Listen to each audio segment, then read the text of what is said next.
Et si la sexualité était une clé incontournable pour comprendre l'œuvre des grands écrivains français, nul ne contestera que la sexualité est d'une importance capitale dans la vie et l'œuvre de Maupassant, Flaubert ou encore Baudelaire.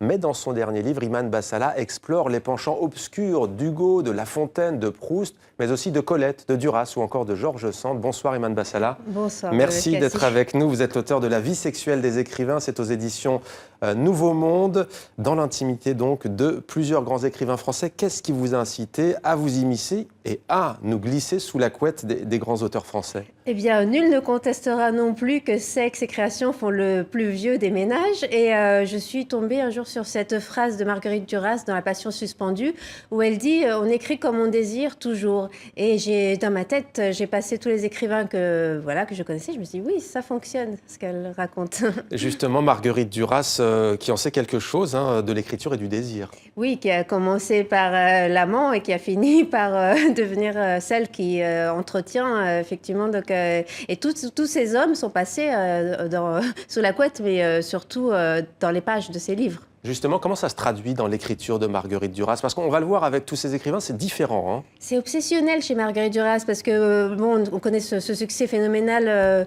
de l'amant, mais l'amant a déjà été en ébauche dans plusieurs livres avant et sera du coup, bien portraituré dans L'amant de la Chine du Nord encore plus tard. Et tout se traduit là. Et il y a Yann Andrea, qui est son dernier amant, qui avait 40 ans de moins qu'elle traitait de retraité parce qu'il faisait rien, qui ne rapportait pas d'argent au ménage, et bien, il se retrouve dans plusieurs livres et puni même dans ses livres. Et tous les auteurs font ça. Soit ils punissent, soit ils aiment dans leurs livres aussi les gens qu'ils ont aimés ou punis en vrai.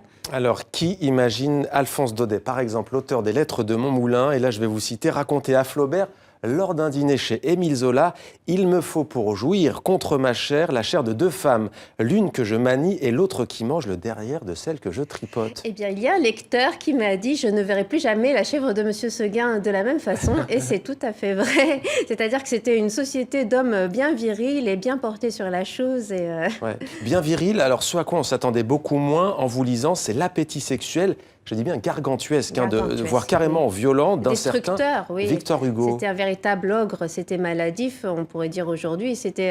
Alors il habitait dans ce fameux carré de la place des Vosges, en face de DSK, et c'est aussi des hommes comme ça qui ont donné plus tard la permissivité à d'autres hommes de pouvoir ou de connaissance de se permettre ça. Et quand il disait « je montre ma grosse écriture », c'est que voilà, il montrait certaines choses qu'on ne peut pas dire toujours nommées assez bonnes, et il était comme ça, oui. Mais donnez-nous des exemples. Il va notamment partir, je ne sais pas comment on pourrait dire, sortir, avoir une aventure avec la petite amie de son fils. Oui, la petite amie de son fils, Alice Ozy, qui est une actrice et qui, l'actrice elle-même, manigance, parce que c'est manigance sur manigance, pour approcher le grand homme à travers son fils. Et le fils dit « Je comprends que vous choisissez ce grand homme qui est mon père, mais je vais souffrir jusqu'à la fin de mes jours ».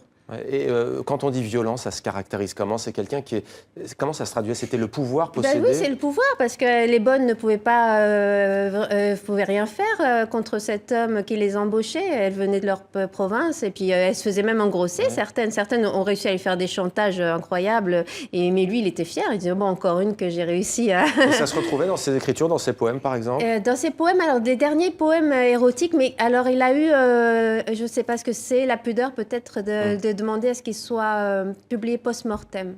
Alors il y a aussi la chasteté littéraire brûlante de Madame de Lafayette. Oui, Madame de Lafayette. Alors c'est une chasteté très perverse. Comme dirait Cocteau, c'est une orgie de pureté, parce qu'à travers cette chasteté, elle attise l'essence au maximum. Et ça se retrouve aussi dans sa littérature. Tout est en finesse dans La Princesse de Clèves. Ouais. C'est une canne qui peut représenter le phallus, etc. Et c'est une chasteté d'allumeuse, comme on pourrait dire aujourd'hui. Alors on a le sentiment que ces écrits de l'époque remettent à sa place la littérature contemporaine en la matière, qui parle plus qu'elle ne fait. Je crois que vous dites même qu'à l'époque, les choses se vivaient dans l'intime, on en parlait moins, mais on en faisait plus. Ça veut dire quoi? Un Houellebecq, aujourd'hui, il peut aller se rhabiller avec un petit jeu de mots? Oui, il peut tout à fait se rhabiller parce que puis on prenait des risques. Aujourd'hui, enfin quand on est dans les sociétés occidentales, en tout cas, on prend pas de risques avant une sexualité libre. Enfin en tout cas, les auteurs que je cite, la plupart d'entre eux ont pris de grands risques. Vous avez parlé tout à l'heure de la créativité avec Marguerite Duras. Vous disiez ça ne me surprend pas pour créer. Il faut ce désir, cet appétit. Mais pour autant, comment expliquez-vous ce lien? On a le sentiment chez les grands écrivains français viscéral entre l'écriture et la sexualité. Eh bien, ce serait l'objet d'une thèse, donc je vais essayer de résumer. Mais quand on voit Proust, c'est très clair. Plus il se retient d'aimer les hommes, plus il va écrire sur l'amour des hommes. Et chacun... Zola, je n'en parle pas dans mon livre, mais Zola, il se met à parler ouvertement de sexualité dans ses ouvrages, avec moins d'obsession, justement, mais plus de pureté et de bonheur, à partir du moment où il trouve le bonheur sexuel auprès de sa lingère. Peut-être aussi que les fantasmes se couchent d'abord sur papier. Oui, se coucher d'abord sur papier, mais certains ont écrit sur le dos d'une femme. Le poème de Paul Éluard, Liberté, a été écrit sur le dos d'une courtisane. Comment avez-vous travaillé? C'est très riche, très documenté. Et sur la base de quels documents? Parce que c'est une véritable enquête. Oui. Hein. Et oui, je tenais à ce que tout soit vrai, parce que c'est ce qui m'intéresse aussi. Donc, grande lecture de correspondance, de lettres intimes, de trouvailles, aussi un agenda perdu de Proust qui a été retrouvé quelques années, qui a été revendu aux enchères, que j'ai pu consulter directement, où il raconte comment il filait ceux dont il tombait amoureux, ces hommes dont il tombait amoureux, où il raconte ses rendez-vous, etc. Il raconte qui est gay, comme on dirait aujourd'hui aussi, parmi ces grands qu'il fréquente. Et tout ça, c'est vraiment passionnant. En fait, on pourrait ne plus s'arrêter.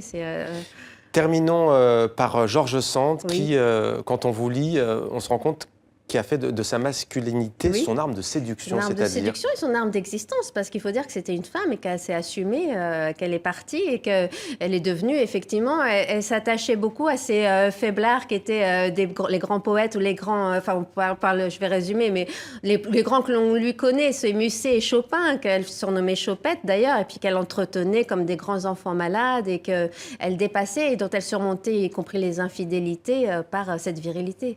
Merci beaucoup, Iman Bassala, auteur de La vie sexuelle des écrivains. C'est chez Nouveau Monde Édition. Merci d'être venu sur notre plateau.